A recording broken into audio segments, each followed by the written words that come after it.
ये तो बनना अभी 10-15 दिन हो रहा है। हमारे पप्पू यादव छापा पंचायत के मुखिया हैं, वही बनवाए हैं। आदमी को आने जाने में बहुत कठिनाई होता था, एकदम कादो कीचड़ रहता था, आदमी जाने लायक नहीं था।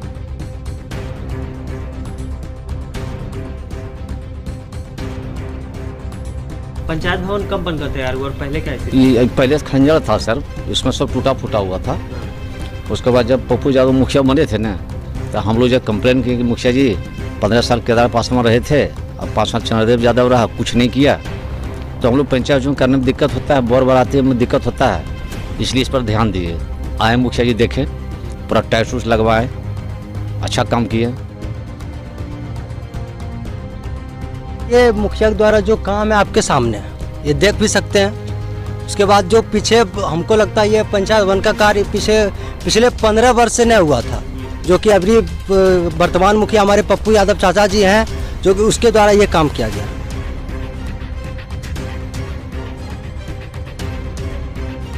उनके द्वारा एक ही बात कहना है कि जहाँ तक हो सके वहाँ तक हम आपको जितना लाभ ले सको तुम लोग। पहले टूटा फूटा था, ढहा हुआ था, इसमें बैठने में भी डर लगता था, पर पंचायत भी हो जाता है इसी में, बच्चा लोग पढ़वो करता है इसी में। ये रिपेयरिंग हो गया, यहाँ से आप बच्चा भी बैठने, हम लोग भी बैठने, पर पंचायत भी करने के लिए ये सब का डर नहीं। कौन करवा रहा है? कौन काम करवा रहा है? काम मुखिया जी ओर से हो रहा है। कौन है मुखिया? मुखिया पप्पू मुखिया है। समस्याओं को लेकर एक बहुत सारा पंचायत ऐसा है जिसमें वार्ड लोग मुखिया के खिलाफ बगावत करते हैं। ना वैसा को अभी नहीं जाएगी, ऐसा हमारा मुखिया को अभी खिलाफ नहीं कर सकता है। नमस्कार, आप नेशन न्यूज़ देख रहे हैं, मैं हूं आपके साथ कुमार हर्ष। सड़क, शिक्षा और स्वास्थ्य, ये 3 ऐसी इकाई जो पूर्ण रूप से विकास की धाराओं पर निर्भर करती है। देखिए, इस वक्त हम झाझा प्रखंड क्षेत्र के छापा पंचायत अंतर्गत कई ऐसे चीज़ों का भ्रमण करने के लिए आए हैं, या फिर आप यूँ कहें तो कई ऐसे योजनाओं को आपके सामने प्रदर्शित करने के लिए आए हैं, जो योजनाएं धरातल पर तो उतारी गई थी, लेकिन विगत 15 से 20 वर्षों से वो विकास की अधूरी अवस्था में लटक रही थी। सड़क तो थे लेकिन कच्ची, बल्कि यूँ कहें तो बरसात के मौसम में सड़कों की ये बदहाल स्थिति हो जाती थी कि जो बच्चे विद्यालय पढ़ने के लिए जाते थे, वो बच्चे कहीं ना कहीं उनके ड्रेस की ऐसी स्थिति हो जाती थी कि बच्चे लगते थे कि विद्यालय नहीं बल्कि किसी धर्मशाला में जा रहे हैं। बच्चों के ड्रेस खराब हो जाते थे, बच्चे पढ़ाई करने के लिए जाते थे तो उनकी मानसिकता प्रभावित होती थी। ऐसे में जो यहाँ के नवनिर्वाचित पप्पू यादव जो मुखिया बने हैं, उन्होंने अपने अथक प्रयास से कई योजनाओं को धरातल पर भी उतारा, और जो योजनाएं विकास की अधूरी गति में रुकी हुई थी, उन सभी योजनाओं को फिर से एक बार पुनरावृत्ति कर, पुनर्निर्माण कर, पुनः जो है सुचारू रूप से चलाने का काम किया है। सड़क जो आज़ादी के बाद पहली बार बनकर तैयार हुआ, जो सीधे तौर पर विद्यालय से जोड़ने का काम करता है, जो सड़क और छात्र छात्राओं को तो लाभ हुआ ही, और ग्रामीण भी कई तरह से लाभान्वित हुए, कई तरह की योजनाओं का उनको लाभ मिला। सामुदायिक भवन के साथ साथ पंचायत भवन, एक ऐसा पंचायत भवन बनकर तैयार हुआ जो बिल्कुल टाइल्स और मार्बल की तरह चमकता है, जहां ग्रामीण जो है वो भी लाभान्वित होते हैं। ग्रामीणों को जब ज़रूरत पड़ती है तो वहां पंचायती भी होते हैं।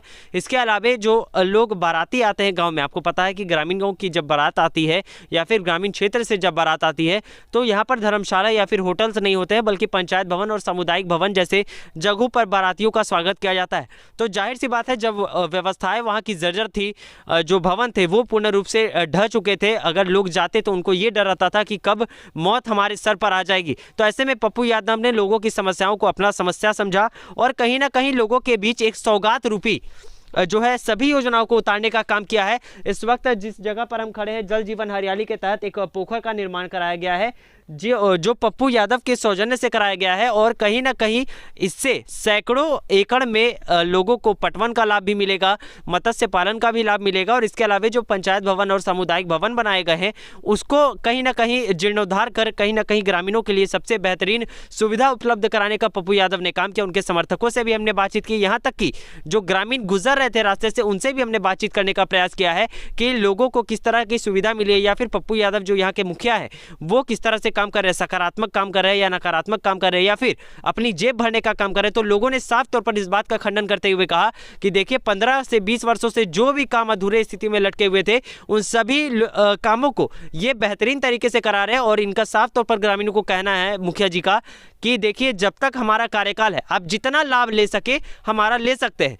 और जहां तक की योजनाओं की बात है तो सरकारी योजनाओं को लेकर भी हमने बातचीत किया है। देखिए सबसे बड़ी बात कि जो छापा पंचायत के मुखिया है वो प्रतिदिन सुबह में अपने घर पर जनता दरबार के रूप में लोगों का स्वागत करते हैं उनकी समस्याओं के साथ, और जहां तक उनसे समस्याओं का निपटारा हो पाता है वो सदैव जिस तरह से लोगों की समस्याएं आती है अपने स्तर से निपटारा करने का प्रयास करते हैं।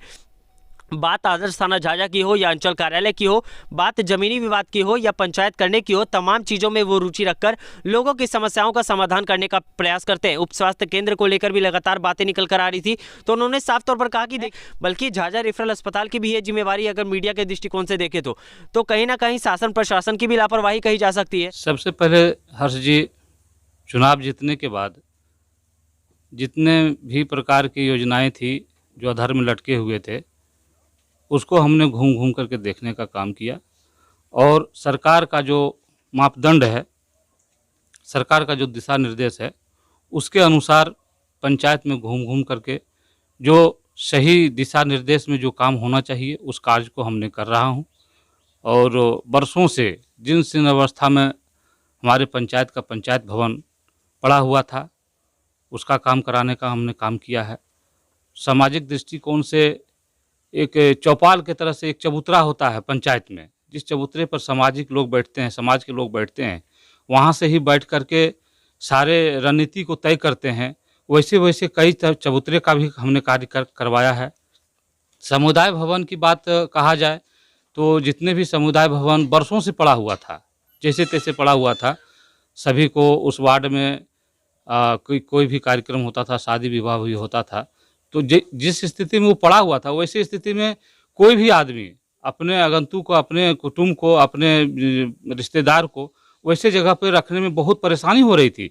आज जाकर के देख लीजिए, देखने की चीज़ है, देखिए जाकर के कितना सुंदर से बना हुआ है, ये बताने की क्या बात है।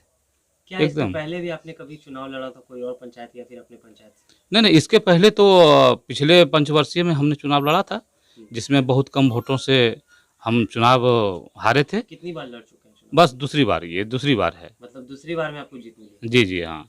कहीं ना कहीं जनता के विश्वास के बाद आपको बहुमत मिला है। इस बार जिस ऊर्जा के साथ आप काम कर रहे हैं, जिस गति के साथ, और विगत कुछ वर्षों में ही इसका जो मोल है वो लोगों के बीच परिणाम के रूप में आने लगा। क्या लग रहा है आने वाले वर्षों में भी इसी गति के साथ लोगों के लिए आप काम करेंगे? बिल्कुल बिल्कुल, ये मेरा जो सोच है उस सोच को कोई बदल नहीं सकता है। मेरा एक ही सोच है, जिस सोच के साथ जनता हमको चुनाव जिताया है उसके साथ हम मिले हुए रहें, उनके साथ कदम में कदम मिला करके हम चलें, और उन जो भी सरकार का दिशा निर्देश होगा उसके अनुसार से, मतलब जहां कहीं कुछ नहीं हुआ है वैसे वैसे जगह पर जाकर के हम विकास करें। पप्पू यादव एक ऐसे मुखिया है जो अन्य पंचायतों की अपेक्षा अगर देखा जाए तो छापा पंचायत का जिस तरह से मामला आता है थाने या फिर अंचल कार्यालय वगैरह में, तो अन्य पंचायतों की अपेक्षा बहुत कम लोग यहाँ से समस्याएं लेके जाते हैं। क्या ये समझा जाए कि जो आप सुबह सुबह लोगों से मुलाकात करते हैं, ताल्लुकात करते हैं, तो ये उसका परिणाम है? आप अपने से अपने स्तर से समस्याओं का समाधान करने का प्रयास करते हैं। हर्ष जी, बोलने की क्या बात है। चुनाव जिसमें हम चुनाव लड़ रहे थे उसमें बहुत ऐसा कयास लगाया जा रहा था कि पप्पू यादव को आज हम लोग वोट कर रहे हैं। जो भी विरोधी आदमी थे उनके तरफ से आता था छन करके कि आपको झाझा में नहीं मिलेंगे, देवघर में रहेंगे। लेकिन आज देख लीजिए, आज 1 साल से ऊपर होने जा रही है, मेरा ये सुबह से रूटीन रहता है, चौपाल लगाना, बैठ जाना और सभी के समस्याओं को सुनना। और मैक्सिमम आप कभी भी किसी भी दिन आ जाइए, देखिएगा 10, 20, 50 आदमी का इस जगह का यहाँ इस तरह का जमावड़ा रहता है और सभी के समस्याओं को हमने यहाँ सुनता हूँ। उप स्वास्थ्य केंद्र का स्थिति बहुत जर्जर स्थिति में है, बहुत ही दयनीय स्थिति में है, और मेरे भी जहन में है कि वो उप स्वास्थ्य केंद्र एक अच्छा उप स्वास्थ्य केंद्र बने, और मेरे पंचायत नहीं बल्कि मेरे प्रखंड में एक अच्छा उप स्वास्थ्य केंद्र के रूप में उभर के आवे। और इसके लिए मैं भी तत्पर हूँ। इस तरह से मैं ऊपर के पदाधिकारी से कई बार बात भी कर चुका हूँ, और मैं भी चाहता हूँ कि उप स्वास्थ्य केंद्र अच्छा हो ताकि यहाँ के हमारे पंचायत के जो भी गरीब गुरुआ लोग हैं अपना इलाज के लिए बाहर नहीं जा कर के उप स्वास्थ्य केंद्र में जा कर के इलाज करावें। क्या नाम है आपका? हमारा नाम लालू यादव है। अच्छा, कौन सा जगह है ये? ये धपरी गांव है, धपरी मतलब किस पंचायत में? छापा पंचायत में। छापा पंचायत में। इस वक्त जिस आप सड़क पे मतलब खड़े हुए हैं, ये नवनिर्मित सड़क है, मतलब नया बनकर तैयार जी हुआ है? जी। कब बना है ये? ये तो बनने अभी 10-15 दिन हो रहा है। हमारे पप्पू यादव छापा पंचायत के मुखिया हैं, वही बनवाए हैं। जब नहीं थी ये सड़क तब क्या परेशानी होती? जब नहीं थी तब इसमें आदमी को आने जाने में बहुत कठिनाई होता था, एकदम कादो कीचड़ रहता था, आदमी जाने लायक नहीं था। विद्यालय इसी रास्ते से होते? विद्यालय इसी रास्ते थे। बच्चों को क्या परेशानी होती है? बच्चे को क्या परेशानी होता था, सब जाता था, जूता पहन कर आता था खाली पैर। मनीष कुमार। कौन सा जगह है ये? छापा। किस वार्ड में पड़ रहा है अभी? ये 8 नंबर वार्ड में। 8 नंबर वार्ड है। आपके ठीक पीछे पंचायत भवन है। जी बिल्कुल। तो किस तरह से मुखिया के द्वारा यहाँ काम किया जा रहा है? अच्छा किया जा रहा है या खराब किया जा रहा है? क्या ये देखिए, मुखिया के द्वारा जो काम है आपके सामने है, ये देख भी सकते हैं।